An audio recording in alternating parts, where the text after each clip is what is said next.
I am very excited about this next and final presentation. Danny Rensch has had success in many areas of life, but in particular as a young chess player, he achieved the international master title, very special. And then later he achieved great success, and is still achieving great success in business as the chief chess officer of chess.com.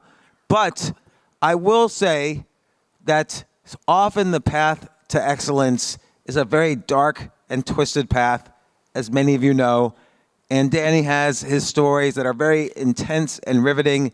Maybe we'll get to some of them today. So Danny, welcome aboard. Oh, we always have to put you to work first, though. Moving this. Ominous, dark and twisted path. But thank you, James. And for those of you who were here last year, you remember Danny interviewed Magnus Carlsen here on the stage, so it's my pleasure to now turn the tables on him.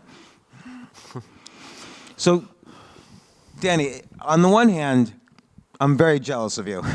To achieve success young at something that you were so passionate about and so thrilled with, and then to take that same passion and turn it into a career success and business success and financial success.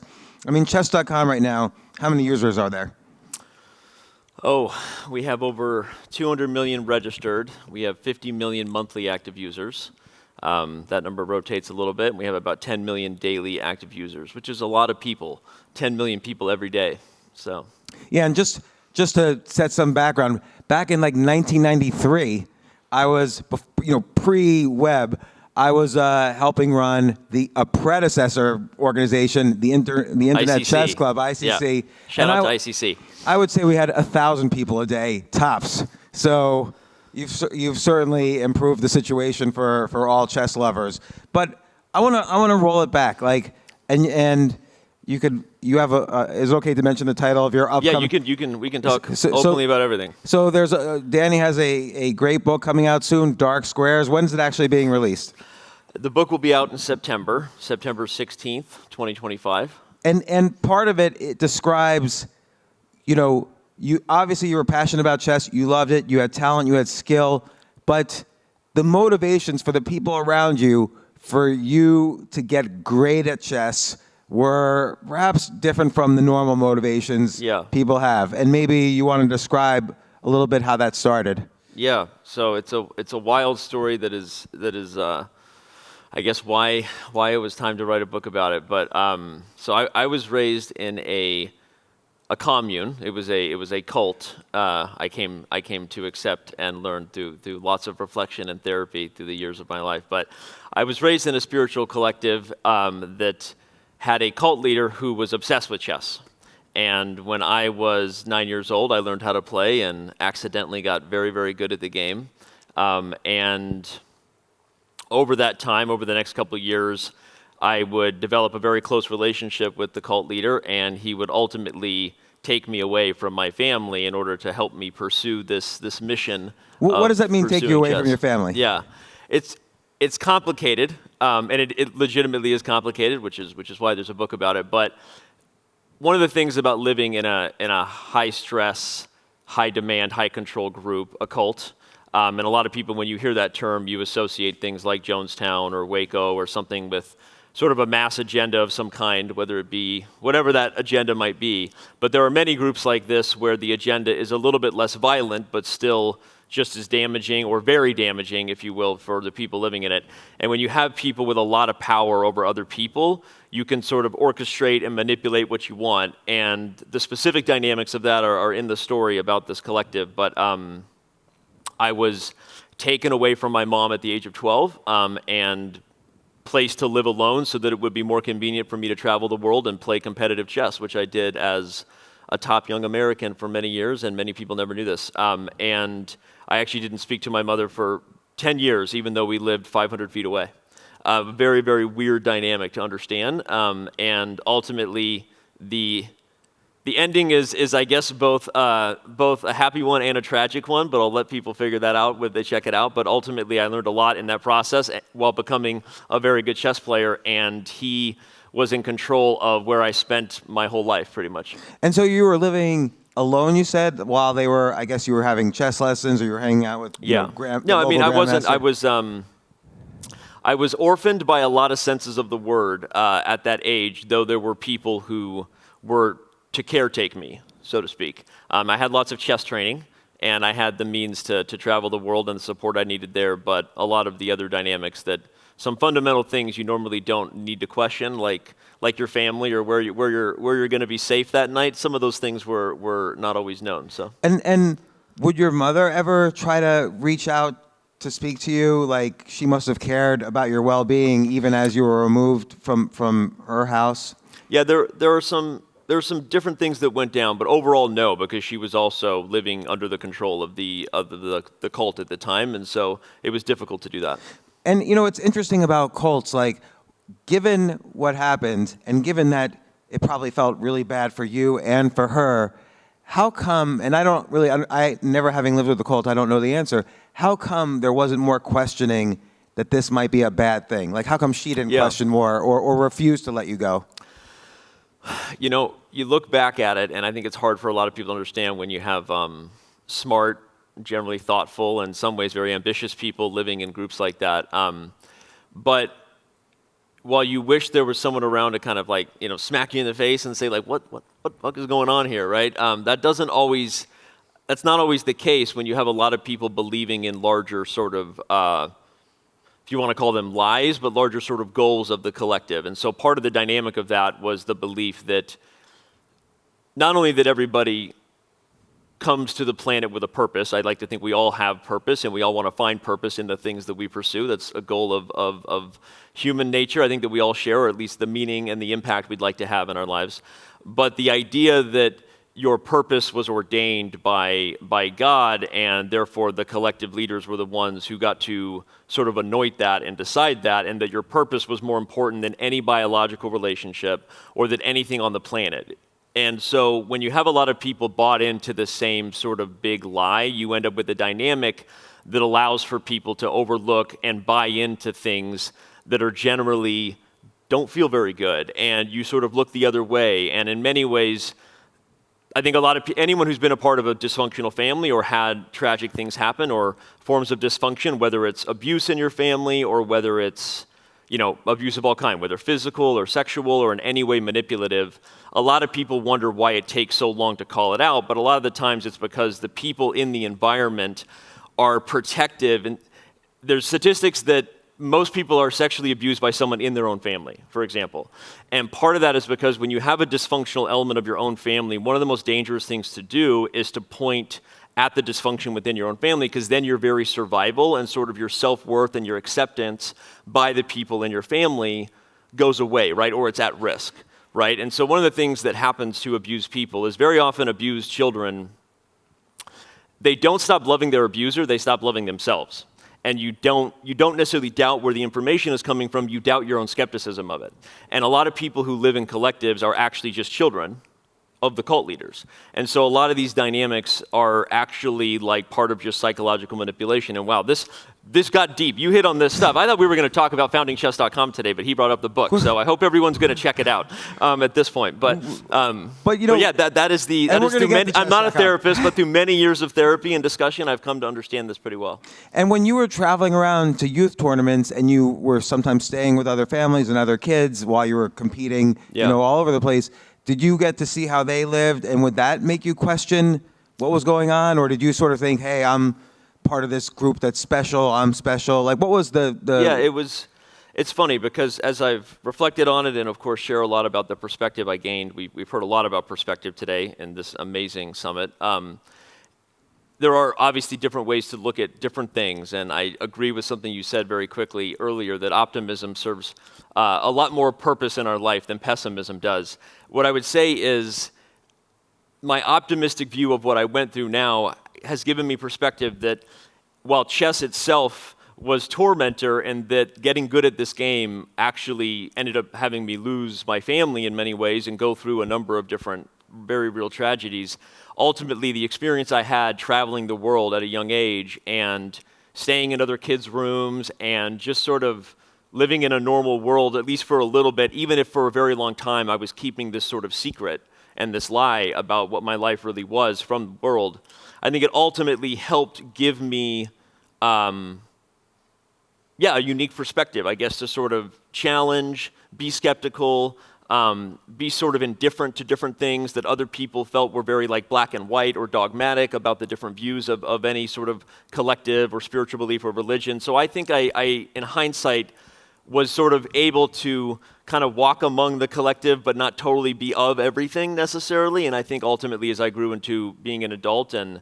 was able to face down certain things without getting into every detail, I would say that probably the views I had of the world and the experiences I had through chess kind of saved me, right? And so I would say that the game of chess both was tormentor and mentor, and in many ways destroyed some parts of my life and then saved my life in the end because of that. And given that, and given both the extreme positives and the extreme negatives that you in particular experience, it's so interesting that you were able to kind of transform that passion into also a career. Like, how did you now you're basically a co-founder of chess.com, but how did you kind of stumble onto chess.com and begin your work in that arena? Yeah. So I think, anyone's being fully honest about their success, I think it's important to humbly acknowledge the parts of ourselves that got lucky in that experience, right? And or in some ways, they say necessity breeds genius, right? The hand you are given is the hand you then have to choose and then try to play as best you can. So one of the things that happened in my experience of not really having any parents was I developed a bunch of health problems. And I actually lost all of my hearing at one point. I actually have a cochlear implant in my head that a lot of people don't know. There's a little scar here. One of the earliest versions of the cochlear is called a Baha, which is a bone anchor hearing aid. I'm not going to give you an anatomy lesson too. But I was bedridden for almost 2 years, and my career as a child chess professional, I was never as good as Hikaru, but at one point I was the second highest rated young American behind Hikaru, under 21. And right around that time, I basically just stopped playing chess for 2 years, from about 17 to 19, 18 to 20. And that was right around the time, 2004, 2005, when the internet came along. And I remember where I was when someone was like, hey, you should check out this video. And I'm like, where is it? They're like, it's on YouTube. And I'm like, what's YouTube? So very quickly, I both had the necessary, I had the perspective that I needed to find something else that I was going to do with my chess career, and also I had the reasons to do it, given how I was limited, and it was sort of converging with the luck, as you would say, with the timing of the earliest days of the internet, and there's more to that story, obviously, and then of course what would happen with finding my co-founders and then getting involved at chess.com very early, but that's the very quick version of it, is unluckiness met with the lucky timing of the internet, and maybe I had some early inklings that this was the future and doubled down as hard as I could on that. And obviously during COVID and the pandemic, combined with at the same time the release of the TV show, The Queen's Gambit, chess had this boom in popularity, which directly fed into the success of chess.com. I mean, what was the multiples between like 2019 and 2021? Like, how fast did chess.com grow? It was insane. So the fastest version to explain it to everyone is we say it was overnight success 10 years later. It was actually longer than 10 years, but it took us 10 years to reach our first 100,000 paying subscribers and 1 million daily active users, and within a year, actually it was less than a year, we had reached 1 million paying subscribers and 5 million daily active users. The best part about chess, though, is that even though everyone thinks of the pandemic and then the Netflix show, The Queen's Gambit, and a lot of other things that happened around that time that kind of catapulted the game into sort of just being more visual and around in the general zeitgeist of pop culture, is that once people start playing chess, they tend to stick around a lot. That's one funny thing we've learned. And so, because chess players are addicts. Whatever that is. And so, of course, we have had ups and downs, and you do see market resets, if you will, when we have these large inflection points from the different black swan events. But most of the users stick around. And that's one thing that's been very exciting and encouraging for us to continue on the mission of growing the game and just finding more ways for people to think of chess in some way, because we find that once it becomes a part of your life, it really isn't comparable to other games people play that they drop. It's a little more comparable to things that we see as necessary for our life, like your Spotify subscription and your Strava and your Duolingo. Like, people really like playing chess once you start. And why is that? Like, take someone like Marcel Duchamp, who was like this inspiring artist in the early part of the 20th century. He's like maybe one of the greatest artists ever, but could have even been so much greater, except for the fact that he took 40 years off to get good at chess. So why do people do that? I don't know. What is it about chess? He shouldn't have done that. I don't know. What is it about chess? Chess is, I think, fascinating to humanity as an unsolvable, yet somehow we always feel like the answer is right there, solvable problem. I mean, we saw the presentation earlier that was amazing on sort of the evolution of, Alan Turing and those who invested early on with computers.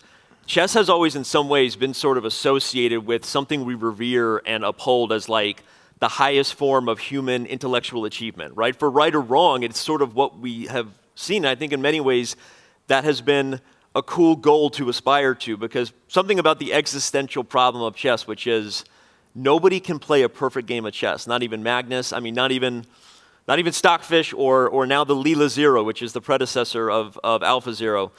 Yet we know that every position has a perfect move. It's sort of a mind bleep, right? It's like every position has an undeniably, objectively best approach. Like being in a maze, there is a correct door, yet it is objectively impossible for you to go through a maze and choose the right door every time, right? And I think there's something about that people find challenging and riveting, and you can equate that to maybe the human condition of sort of trying to aspire to our best selves, knowing that we're probably going to, fuck up tomorrow with something that we do. Sorry, my language, but adults in the room. Kids are gone. Along with that, so chess.com has become the place where chess happens. So let's say there's 600 million chess players around the world. Chess.com is the place where at some point or other, anybody who's even mildly serious is going to go and play a game of chess. Not only that, it's become this ecosystem of content where people make streams while they're on Twitch and YouTube when they're playing chess on chess.com, and there's amazing tournaments. Like I could play in a Title Tuesday and potentially play Magnus or other grandmasters or whatever, and at the same time, chess has always been this breeding ground of drama as well, perhaps because of the intensity. I don't know, maybe you could talk to that, but like what are some of the biggest dramas you've had to deal with at chess.com? And they're not just, it's just a game, like who cares about this? People care. Like there's movies being made about these dramas. Yeah, where to begin? On the dramas across the board or off the board.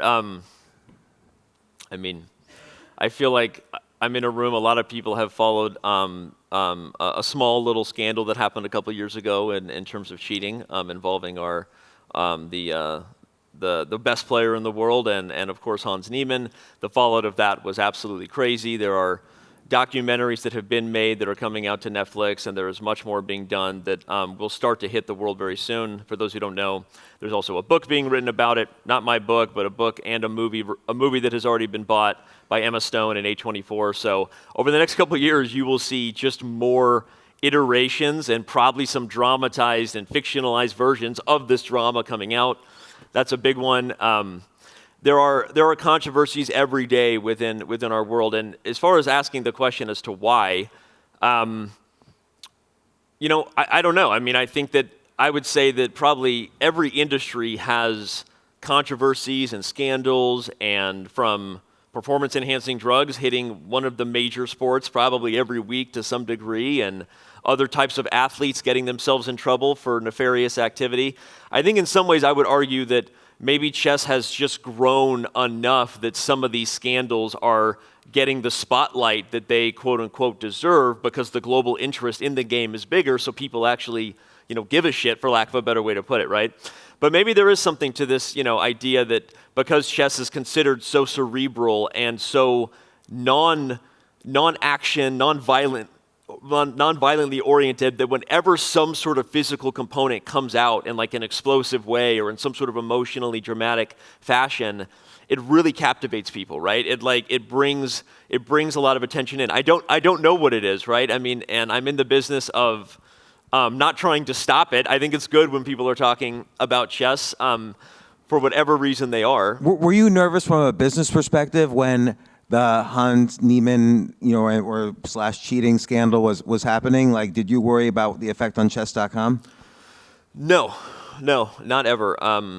It was a very stressful experience. My book actually opens up.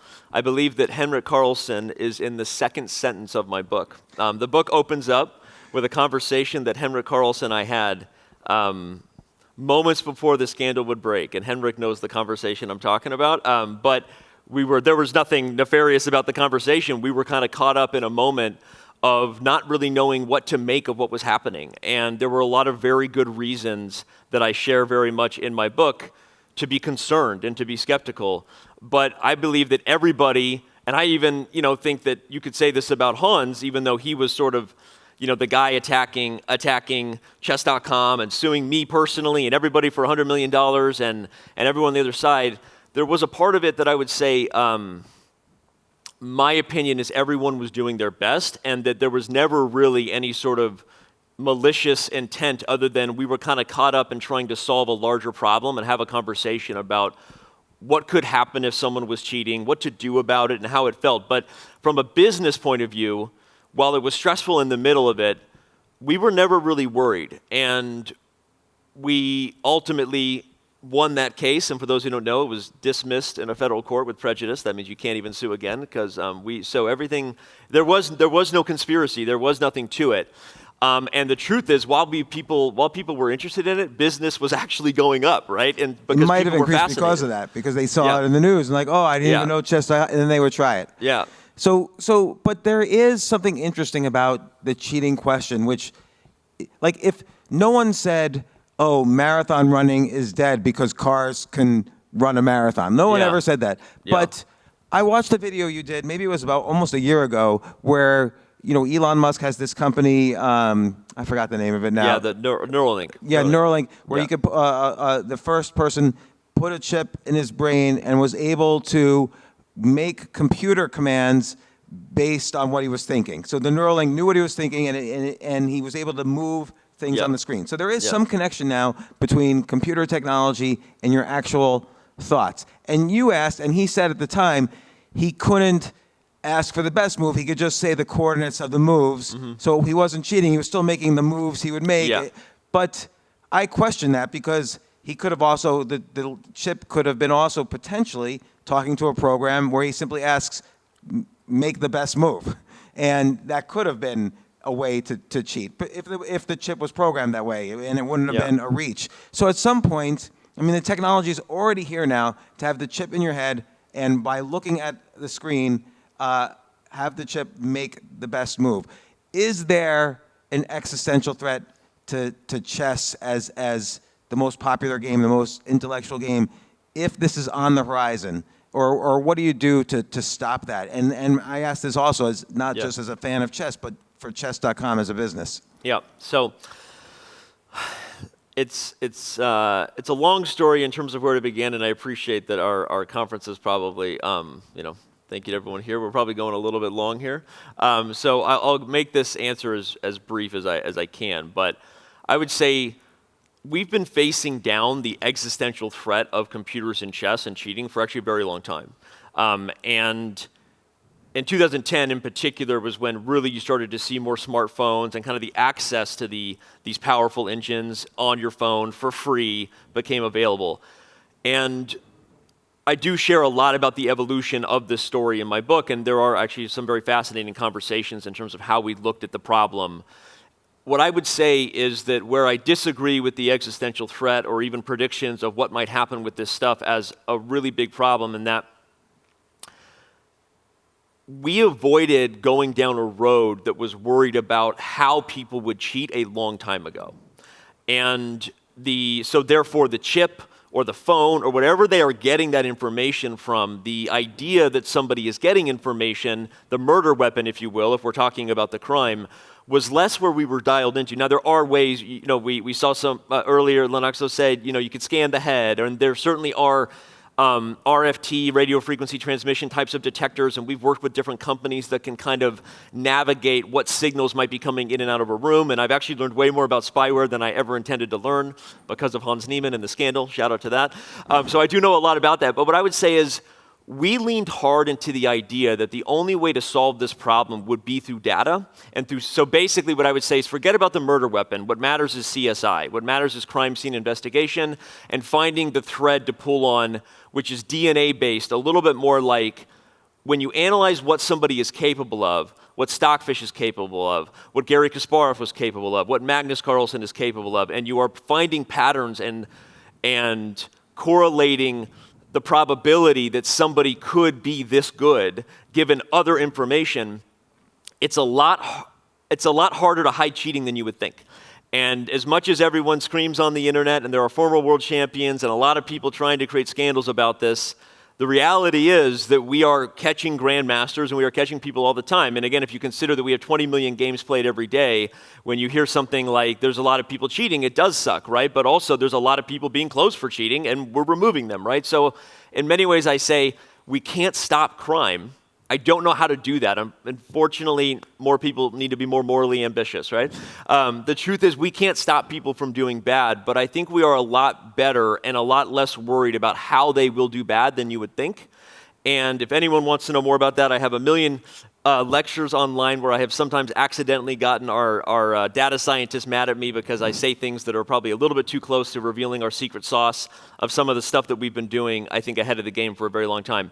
But we are doing things that are ahead of the game, and we've been working with AI and building models and been doing data before that was a buzzword that everyone was using to raise venture capital. We've been doing this for a very long time, and we're actually a lot better at it than people would think, and that actually makes me less worried. And I'm not saying that as a flex, I'm saying that as a chess player and a chess fan, because I want to be optimistic about the future, and I am, and I'm not as worried about it. Well, Danny, in my opinion, you're living the dream, even though maybe part of the background was nightmarish. And chess.com is a great business. I'm on there probably every single day, probably more than I should be, 6, 7, 23 hours a day. No, it's okay. You can be on there. Yeah. And thank you so much for coming here. And the book is riveting, Dark Squares, and I encourage when it comes out everybody to read it. So thank you very much, and thanks for putting up with my questions. Thank you, James. So, thank you.